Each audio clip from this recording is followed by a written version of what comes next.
Welcome to Thursday, January 8th, 2026. Grant Lawson and the law firm for truck safety want to remind everyone that dangerous conditions can happen in a flash on Wyoming roads. Give law enforcement and snowplows extra space to do their jobs. Please, for everyone's sake, when it's icy, snowy, and blowing, slow down and save lives.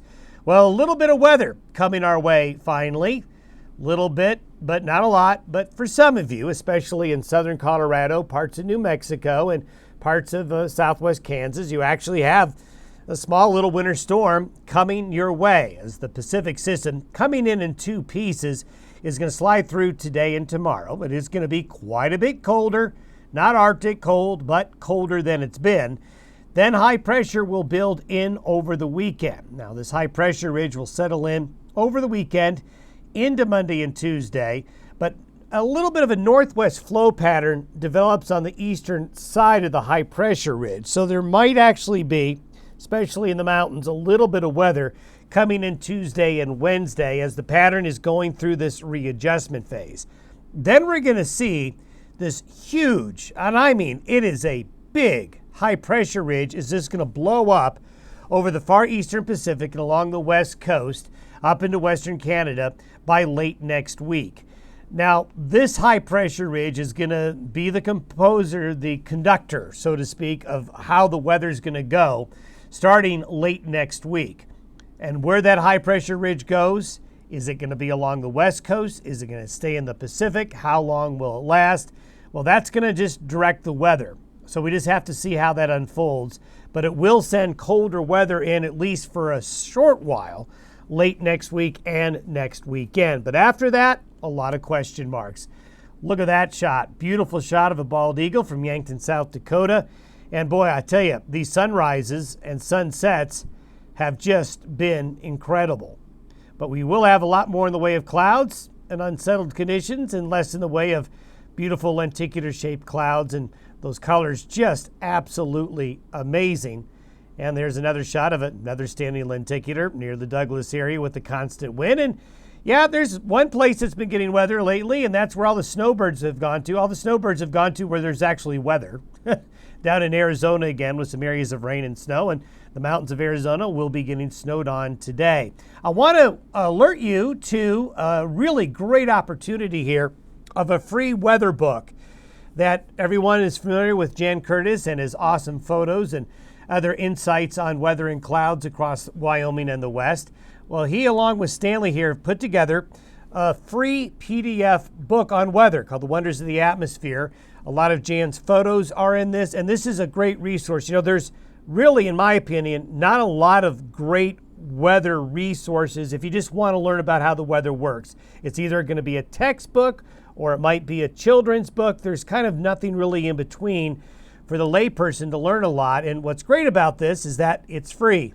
So if you look at the link at the bottom, and I'll show you another link here in a bit, awesome photos and awesome scientific explanations about how the atmosphere works from Jan and Stanley. So there's the website link. Go, it's a wonderful resource. It's a great PDF to download. I highly recommend it. Now the satellite photo this morning actually shows something we haven't seen in a while. When's the last time we had a big curl right here in the nation's midsection? We've got a low here, that low that kicked out what's left of the California storm, and then the colder low from British Columbia is coming in behind it. So there's actually weather in some parts of the country, and you can really see this here on the water vapor loop. The water vapor loop coming on in, showing the two areas of low pressure. This one coming in behind it. This is the more mild, moist part of the pattern. This is the colder part of the system that's coming on in. And look at the radar this morning. They actually had to dust off the radar in portions of Kansas and Oklahoma and Texas this morning to show that there was something coming through. The Denver radar as well. They had to make sure it was still working. Now what we're going to see is the colder weather come in, mountain snow showers back here with the colder Pacific air. The deeper moisture, though, is with this system right here. Nonetheless, we've got winter weather advisories. And look at this, winter storm warnings for a large part of New Mexico, central and southern Colorado. So there's going to be some weather with it, and really coming into areas in the southern Rockies that haven't seen a lot of weather at all, a lot like the central Rockies and the central high plains. So you can see the two parts of the system. The more moist part is the Pacific wave coming through right here.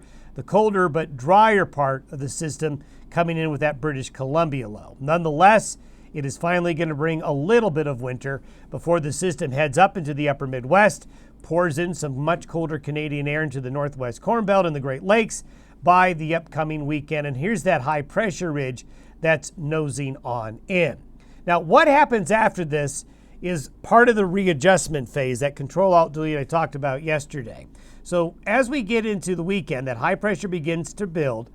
And between now and Sunday, this is where the precipitation is going to fall. You can see this area of blue here where that better Pacific moisture is into these areas where that heavier moisture will be. More scattered snows, a dusting of snow here and there, some colder temperature readings, nothing to write home about except in those southern areas where the snowfall, pretty impressive here in southern Colorado along Raton Pass, along I-25, and around Santa Fe, even the Sandias around Albuquerque and the Zuni Mountains of western New Mexico going to get some snow. Good snow, nice shot for the Wasatch and some of the ski areas of Colorado that could really use it. So what happens after that? And this is a little bit more of the same map I just showed you, showing what will come into the Great Lakes and parts of the Northwest Corn Belt this weekend. So by Tuesday, we start to see the establishment, the beginnings of this high pressure ridge, which is going to be a dominant feature in our forecast as we go into next week.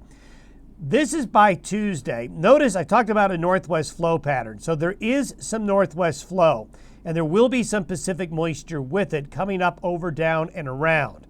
So this may produce a little bit of weather here as we get into the Tuesday, Wednesday time frame in the form of mountain snow and maybe some snow showers across the low elevations. And since it's northwest flow, it'll be a cool air mass, not a really cold one here, but cool compared to where we've been lately. Then what happens after this is quite remarkable. Watch what happens with this high and the general flow pattern once we get to the end of the week. The system on Tuesday approaches British Columbia on Wednesday. This is the up, over, and down part that we showed you yesterday. So this is Tuesday. This is Wednesday. That low crashes the British Columbia coast. The high pressure ridge stays near San Francisco. And then by Friday, look at the amplification. This is remarkable. In 2 days, look at how the pattern changes.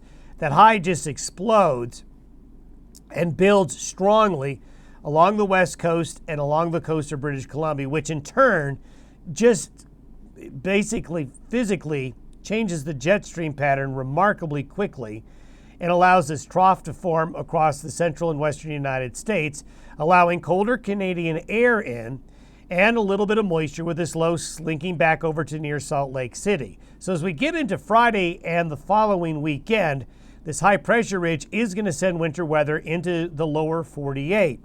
The question is what happens with this massive ridge? Is it going to poke inland a little bit more? Is it going to stay steady? Is it going to want to be over here a little bit? Is it going to move down? This is a dominant feature. I'll show you how dominant it is when we take a look at the hemispheric pattern.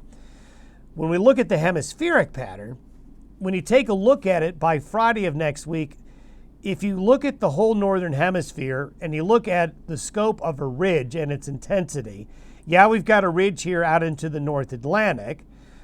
Yeah, that's impressive, but look at this. This is just massive.